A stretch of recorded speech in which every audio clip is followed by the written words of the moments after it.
Running এই সপ্তাহে ইটালির কোন শহর থেকে নুল্লস্তা বেরোলো কথা বলবো এই ব্যাপারটা নিয়ে। আসসালামু আলাইকুম রহমতুল্লাহ বারকাতু। তো গত আপনার সপ্তাহে বেশ কিছু লাইভে সম্ভবত আমি বেশ কিছু শহরের কথা মেনশন করছিলাম, এতে মিলানো ছিল যদি আমার ভুল না করে থাকি যে নুল্লস্তা বেরোইছে আপনার। কিন্তু এই রানিং সপ্তাহে আপনার দুইটা শহর থেকে আমাকে ইনফর্ম করছে নুল্লস্তা বেরোছে। একটা আমি কমেন্টসটা হারাই ফেলাইছি যে কাতানিয়া থেকে বেরোছে, আর একটা বেরোছে আপনার পালেরমো থেকে, ডোমেস্টিক নুলস্তা বেরিয়েছে। তো আপনার যাদের পালেরমো থেকে আপনার আবেদন করা আছে বা কাতানে থেকে আবেদন করছে, আপনার খোঁজখবর নিয়ে দেখতে পারেন আপনার মাধ্যমের সঙ্গে, হয়তো আপনারটা বেরোনো কিন্তু অনেকের বের হচ্ছে। এর ভিতরে আমাকে দুজন আপনার শেয়ার করছে তাদের আপনি এটা যে তাদের ডোমেস্টিকের বের হয়েছে। যাই হোক, এটা একটা আলহামদুলিল্লাহ ভালো নিউজ যে আপনার আগস্ট মাসে আইসো আপনার টুকটাক নুলস্তা বেরোতেছে। আমি এর আগেও বলছিলাম যে আগস্ট মাস কিন্তু আপনার টোটালি বন্ধ থাকবে না।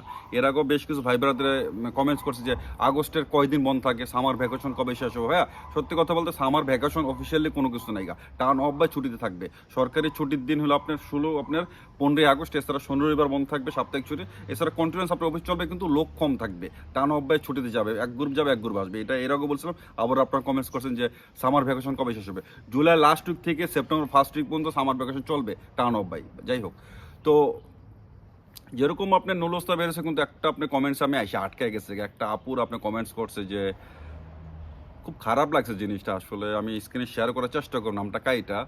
তো আমি এর আগেও বেশ কিছু ভিডিওতে বলছি যে আপনি হয়তো জানেনই না যে আপনার নুলস্তা আপনার যার মাধ্যমে আবেদন করছেন হয়তো সে আবেদন করে নাই। ব্যাপারটা এরকম যে আপনি যাকে দিয়েছেন হয়তো মামা চাচা খালু, সে দিয়েছে আরেকজনকে, সে দিয়েছে আরেকজনকে। কারণ কি, এক একটা আপনার আবেদন আপনার 3-4 হাত চেঞ্জ হয়ে যায়।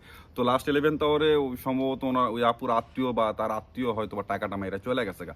এই ঘটনাটা ইটালিতে বহুবার ঘটছে, বহুবার, এবং এখন পর্যন্ত ঘটতেছে। যারা আপনারা যাদের সঙ্গে লেনদেন করবেন টাকা পয়সা, বেটার হয় আপনার বর্তমান ইটালিতে যে সিস্টেমটা চলতেছে আমাদের বাংলাদেশের ভিতরে, টাকা পয়সা লেনদেন করেন না, শুধু আবেদনের টাকাটা দেয়, নুল্লস্তা আপনার টাকা সারাই দেয়, আপনার সেই নুল্লস্তা দিয়ে আপনার ভিসা পাওয়ার পরে টাকা লেনদেন করে। তো যারা আপনারা এই জাতীয় লেনদেন করবেন এটা থেকে বিরত থাকেন। কারণ কি, কে কার টাকা মাইরেতেছে আপনি জানবেন না। আপনি সঞ্চিত টাকাগুলো আপনি একজন হাতে তুলে দেবেন, সেটা কিন্তু ফিরে আসবে না। ইটালিতে আপনি ভিসা হওয়ার পরে টাকাটা লেনদেন করবেন। আর যারা আপনারা এক ভাই একটা কমেন্ট করছে, আপনি সবাই জানেন যে আমি বেশ কিছু আপনি সবসময় ব্লগে কিছু কিছু কমেন্টস অ্যান্সার দেওয়ার চেষ্টা করি। যে একটা ভাই কমেন্টস করছে যে আপনার নুল্লস্থানে কি ইনকোয়ারি হয়। ভাই, ইনকোয়ারি কি হয় আমার জানা নাই সত্যি কথা বলতে। এটা কোন ধরনের ক্যাটাগরি ইনকোয়ারি আমি জানি না ভাই। নুল্লস্তা আপনি ইস্যু হইলে ইস্যু হয়ে যাবে গা, ইস্যু হওয়ার পর কমিউনিকেশন হইতে পারে, ইস্যু হওয়ার আগে কমিউনিকেশন হইতে পারে। কিন্তু আপনি নুল্লস্তা আপনার আইসা বৈশা থাকবো, সেটার জন্য এসে তুলবে না, ইনকোয়ারি চলতেছে, এই জাতীয় জিনিস আমার জানা না। আমার এতদিনের অভিজ্ঞতা থেকে আমি শুনি নাই কখনো যে আবার ইনকোয়ারি কীভাবে হবে। হয় নুল্লস্তা ইস্যু হবে, নাহলে ইস্যু হবে না। যদি ইস্যু হয় সেটাও আপনার আপনার কমিউনিকেশন আসতে পারে, অটোমেটিক ইস্যু হওয়ার কারণে কমিউনিকেশন আসার পরে সেই নুলস্তারা আপনার হয়তো বা আপনাকে করবে, আপনাকে হস্তান্তর করবে স্পিডারির মাধ্যমে। আর তা নাহলে কিছু কিছু ক্ষেত্রে হয় কি, আপনি স্পেশালি মালিককে ডাইকে নেয় যে প্রেফিত্রাতে, তখন হাতে হাতে আপনি নুলস্তা দেয়।